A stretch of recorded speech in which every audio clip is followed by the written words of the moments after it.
Good afternoon, everybody.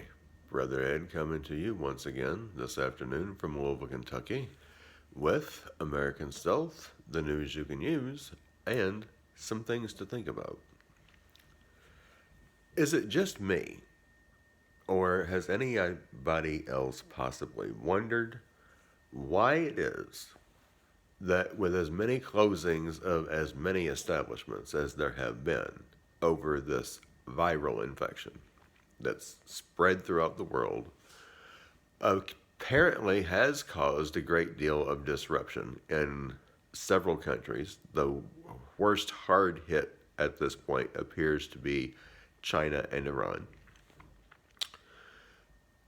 But if this is so contagious and so deadly, and all of these things have either closed or decreased their hours, you know, dine in no longer available, only carry out and delivery with restaurants and what have you. Why is it, I wonder anyway, why is it that the Postal Service is still operating? And when we know that this virus, perceived or real, can live on surfaces like paper, cardboard, metal, what have you, for days at a time, some things up to at least 9 days. And then, of course, we've got online retailers like Amazon, eBay, Walmart.com, etc., that are still operating. And of course, all the packages that they send out are in cardboard, right? And coming from everywhere, probably even places that are pretty hard hit. It just doesn't make any sense to me. Unless this was designed for some reason to, get people to stop going at some point to the grocery store and only be shopping for online goods. I don't know. I'm just saying. It makes me wonder because, like I said before, there are things going on with this that are just not adding up. Communist News Network, better known as CNN, says don't take your money out of the bank. Well, perhaps you should be concerned. If a bail-in does occur, then it can take the FDIC up to a year to get you your money back. Chase Bank closes 20% of branches till further notice. Low on cash, maybe? Intriguing. One Iranian dies every, one Iranian dies with COVID-19 every 10 minutes. 60 infected every hour. Worst affected in the Middle East, with 1,248 deaths at this point. Kind of hard to understand. Why are they having to bury people in mass graves when there's only been just a little over 1,200 deaths there? There's a lot of people in Iran, I would think. Seems like there would be plenty to bury their dead. It's only been just a little over 1,200. I don't know. That doesn't seem right either. People are saying that they can actually see the mass graves in Iran from space because they're so big. I don't know. That just doesn't make sense to me. I've heard many people say that, about this with the mass graves. How much of this is true? It really makes me wonder if they are being so hard hit. Almost 300 dead in the last 2 days, maybe potentially more. 18,470 test positive. Their whole system is overwhelmed and overloaded. At least that's what we're hearing. Again, with these numbers, that just doesn't make sense. Will this happen here? It probably will, but I don't think it's going to be a real situation. Personally, I don't. It seems to me that maybe these are bogus events that are just being dramatized really bad deliberately. I'm not sure about that, but I'm not ruling it out. I'm really not. Because it really looks to me like the globalists are working very hard with this to get everybody so desperate and so panicked that they'll say, hey, whatever it takes, global government, go for it. Just give us back our food, water, housing, all these conveniences that we have grown so accustomed to. Stranger danger is coming. When economics fails us and we see hyperinflation, we're already seeing a lot of job loss, much higher unemployment. We're seeing food shortages, not because there isn't food, but because people are being so damn greedy. Instead of buying what they need a little bit each day, they're wanting to try and get it all at the same time. And that's why nobody's can find any food when you go to the grocery store, because all these greedy individuals who won't leave anything for anybody else.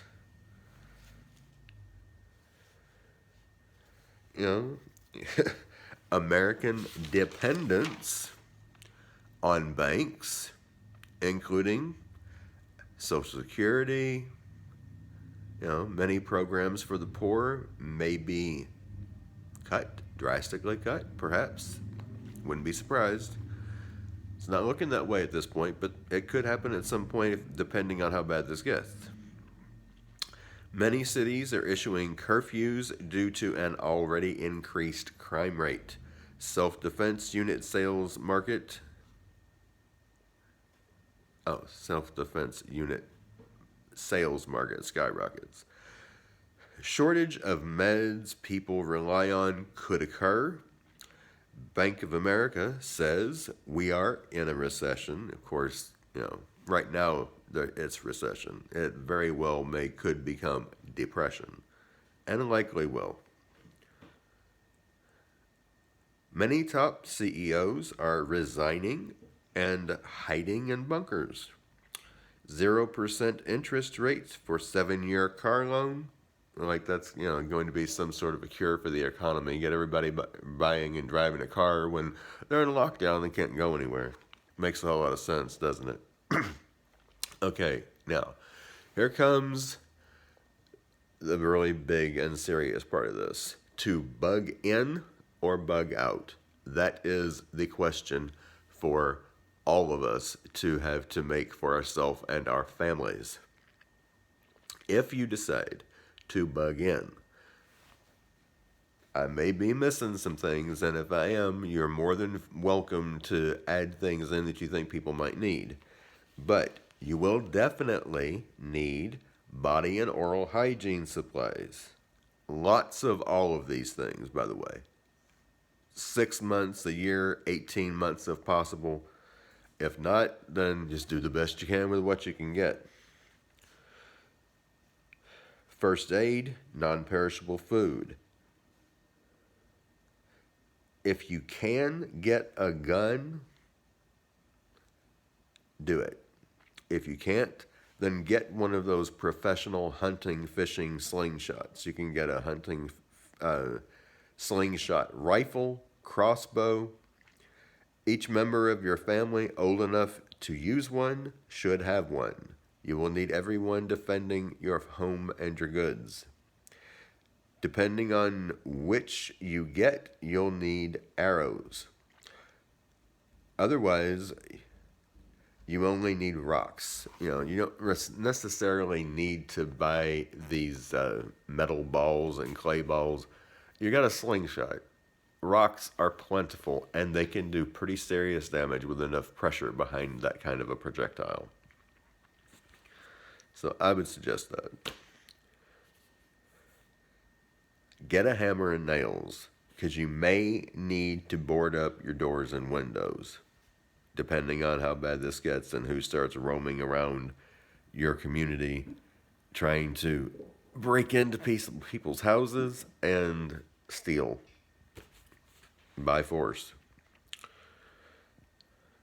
Leave only small cracks between the boards for sunlight. You'll need candles, solar lights, and solar lanterns for lighting at nighttime. And maybe even in the daytime. Depends on how dark it gets in your house with those boards on the windows if it comes to that, which it probably will. Heating may become an issue. So, here's a good heating tip just in case the power goes out. Get yourself some 11.5-ounce metal coffee cans. Put a roll of bath tissue in them. Soak them, if you can manage to find any at this point, with 91% isopropyl alcohol. Let it dry. Put the lid back on it. Now, if you need to use one of these indoors, it will create some smoke, but it'll last for a while as far as heat or needing to cook also.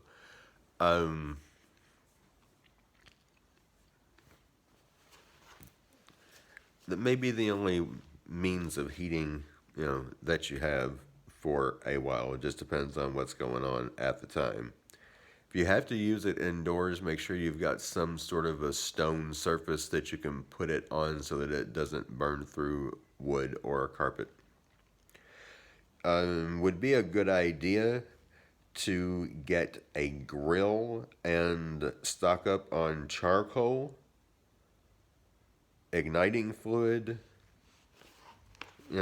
because you're going to need something for cooking. At least with a grill, if it starts smoking, you can close it and you don't have a whole lot. And it helps with heat as well.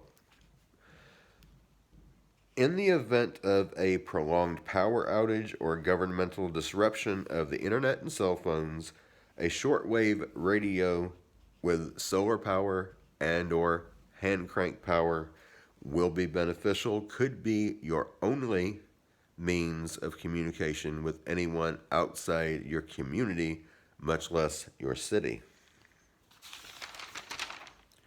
Now, first aid should include gloves, latex, vinyl, polyurethane, etc., alcohol, peroxide, bandages of all sizes, gauze, tape, triple antibiotic ointment, needles and thread for sewing up wounds just to be on the safe side,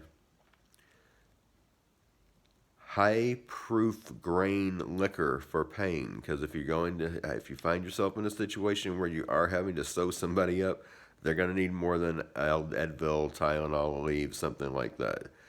Over-the-counter medications are also going to be needed, however.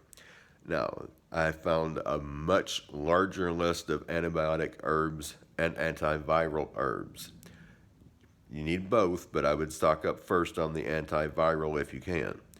Antibiotic herbs include calendula, cinnamon, dried clove bud, garlic, echinacea, Oregon grapefruit, marshmallow root, usnea, uva ursi, yarrow, eucalyptus, salvia mitorhiza. You have to look that one up because I'd never heard of that one before. That's a root also. Onions, horseradish, grapefruit seed extract, manuka honey, apple cider vinegar, ginger, and vitamin C. These are all supplements with antibiotic properties. Now, the antiviral herbs: white horebound, sage, androgophus, thyme, garlic, marshmallow root, peppermint, licorice root, oregano, eucalyptus, lemon balm, astragalus root, cat's claw, cranberry, elderberry, dried ginger root, mullein, olive leaf oil. You have to stop between each one of these and write it down. Do that for your best interest, your family, and the best interest of those in your community. Get as much of these, if you're able to afford it, as you can. Anything that you cannot find at your local grocer or Walmart, you are likely to be able to get at Amazon. An herbal seed garden with a mortar and pestle will be eventually crucial, so you need to get that too. Sanitation If you have enough 5-gallon buckets that you can collect rainwater, then you can continue using your toilet by refilling the water tank. That's all you have to do. Otherwise, you'll need to use a bucket or dig holes to bury solid waste. That's going to be a difficult thing because eventually everybody runs out of space in their yard to dig holes. It's just the way it is. Now, to bug out. Body and oral hygiene supplies, of course. It's a little different, but not by much. First aid, all the same first aid. Non-perishable food, rice, beans, cereal, nuts, dried fruit, etc. Water nearby. You will need to have a fresh water source that is clean nearby. Go on YouTube and learn how to make a brick mold so that you can build a warm, dry place to live with a good roof, but you will need to know how to make bricks. You also need a lot of strong but thin rope for making your roof. You'll need a shovel, a hoe, and an axe for chopping wood and gardening. Buy a fire-starting survival kit with flint stone in it, grill, charcoal, igniting fluid, tent, solar lights, lantern, candles, etc. Solar lantern and candles. Medicinal seeds, mortar and pestle, camping, coffee and teapot, vegetable seeds, organic, igniter lighters and weapons. Hunting and skinning knife would be a good tool to add into there. Of course, you're going to need the axe, hoe, shovel, all of that. Travel as light as possible because you don't know how long you might be on foot, and you might be on foot for a while to get to where you're going because you may not be able to get where you're going by car.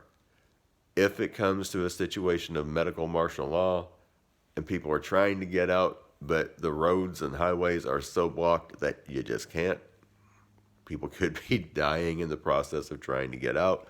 There may not be any way for you to travel by car, so you may have to just get out and walk.